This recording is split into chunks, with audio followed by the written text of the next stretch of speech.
집곡의 고전소설. 오늘은 설공찬전을 함께 감상해 보겠습니다. 설공찬전. 채수. 예전에 순창에 살던 설충난이는 지극한 가문의 사람이었다. 매우 부유하더니 한 딸이 있어 서방을 맞이하였지만 자식이 없는 상태에서 일찍 죽었다. 아들이 있었는데 이름은 공찬이고 아이때 이름은 숙동이었다.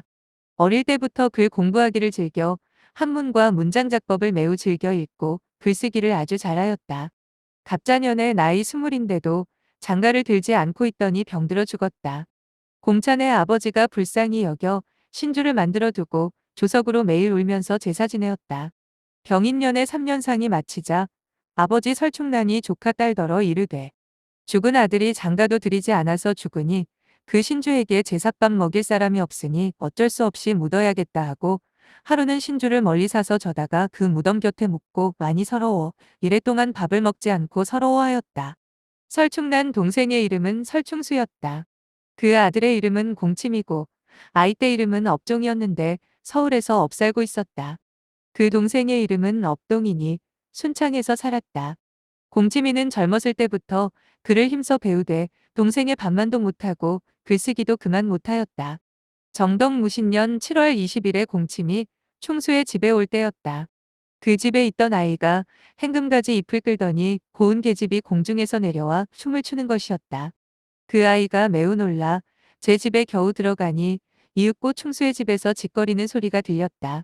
물어보니 공침이 뒷간에 갔다가 병을 얻어 땅에 엎드려 있다. 한참 만에야 정신을 차렸으나 기운이 미쳐버리고 다른 사람과 다르더라고 하였다.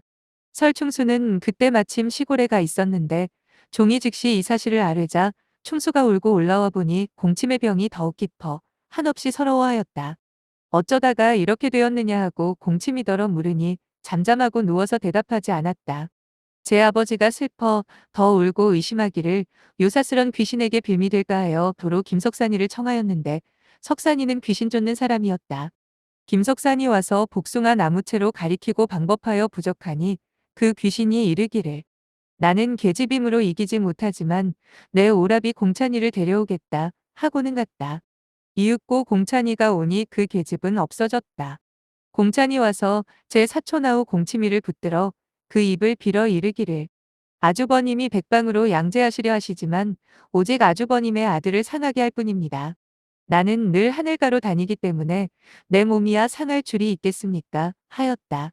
또 이르기를 웬 새끼를 꼬아 집문 밖으로 두르면 내가 어찌 들어올 수 있겠습니까? 하거늘. 충수가 그 말을 곧이 듣고 그렇게 하자 공찬이 웃고 이르기를 아주버님이 하도 남의 말을 곧이 들으심으로 이렇게 속여보았더니 과연 내 술수에 빠졌습니다 하고 그로부터는 오며 가며 하기를 무상히 하였다. 공찬의 넋이 오면 공침의 마음과 기운이 빼앗기고 물러가 집 뒤 살구나무 정자에 가서 앉았더니 그 넋이 밥을 하루 3번씩 먹되 왼손으로 먹거늘 충수가 이르기를 얘가 전에 왔을 때는 오른손으로 먹더니 어찌 왼손으로 먹는가 하니 공찬이 이르기를 저승에서는 다 왼손으로 먹느니라라고 대답하였다. 공찬의 넋이 내리면 공침의 마음도 제대로 되어 도로 들어와 앉았더니 그러므로 많이 서러워 밥을 못 먹고 목을 놓아오니 옷이 다 젖었다.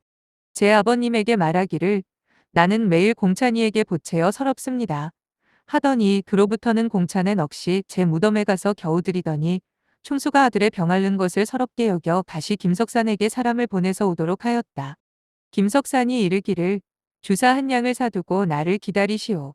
내가 가면 영혼이 제 무덤 밖에도 나다니지 못할 것이다 하고 이 말을 많이 하여 그 영혼에게 들려주라고 하였다.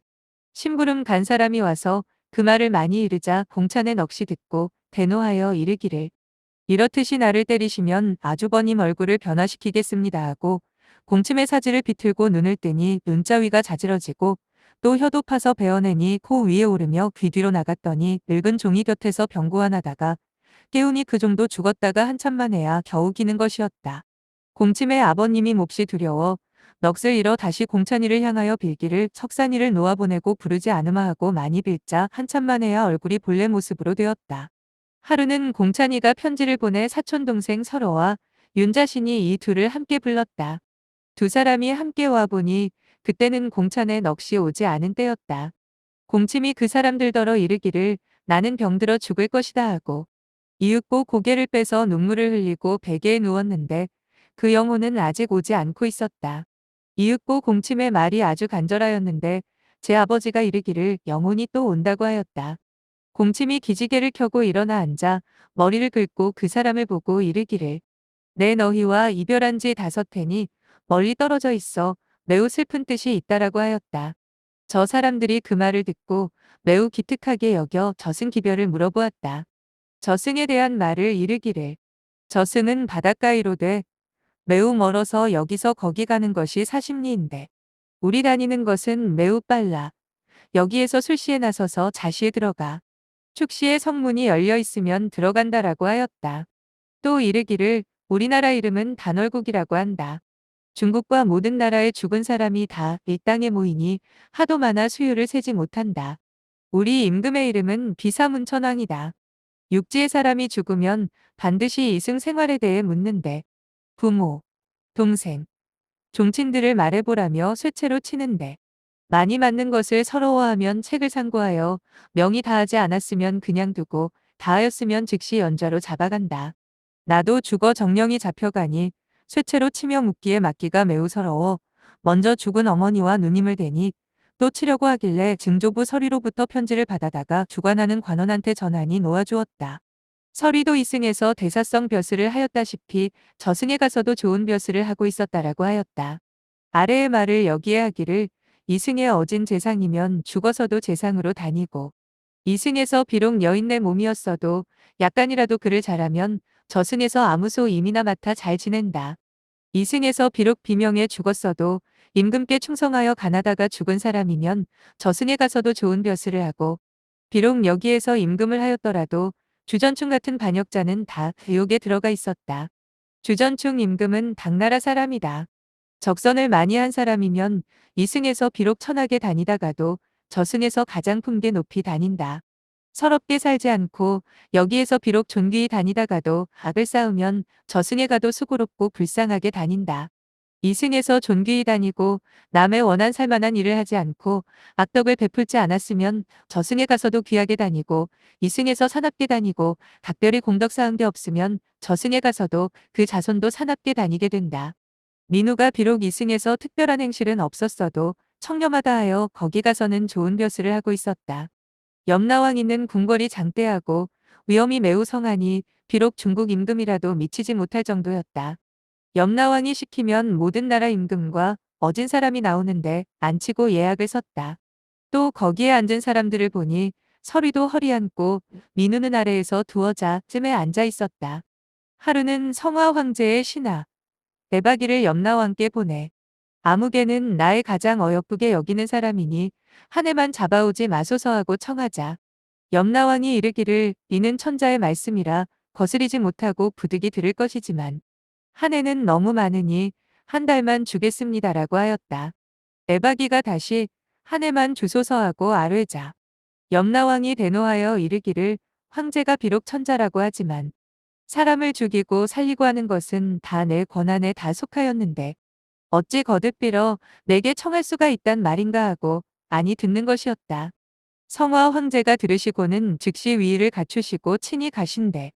염라왕이 자네는 북벽에 주홍사 금교에 놓고 앉고 황제는 교상에 앉히고 황제가 청하던 사람을 즉시 잡아오라 하여 이르기를 이 사람이 죄가 중하고 말을 내니 그 손을 빨리 삶으라 하였다. 이상 설공찬전을 마치며 작가는 당대의 문신 채수이다. 채수는 유불선 가리지 않고 공부를 했으며 그 덕에 유학자임에도 불구하고 불교와 도교, 무속의 조예가 깊었다. 당대에 지어진 소설들 중에서 흔치 않은 괴담형 소설이다. 금오신화에 이어 두 번째로 나온 고전소설이자 최초의 국문 번역소설로서 국문학사적 가치가 높다. 독자들에게 광범위하게 영향을 미쳤으며 소설의 대중화를 이룬 첫 작품으로 평가된다. 이 소설이 쓰여졌을 무렵 조선에는 엄청난 파장이 일어났다. 소재 자체도 당대로서는 너무나 충격적이었을 뿐만 아니라 여러 가지로 당대 사회를 직접적으로 비판한 것이 많았기 때문이다. 그러나 무엇보다 가장 문제가 되었던 부분은 바로 반역자는 임금이라도 지옥에 간다는 구절.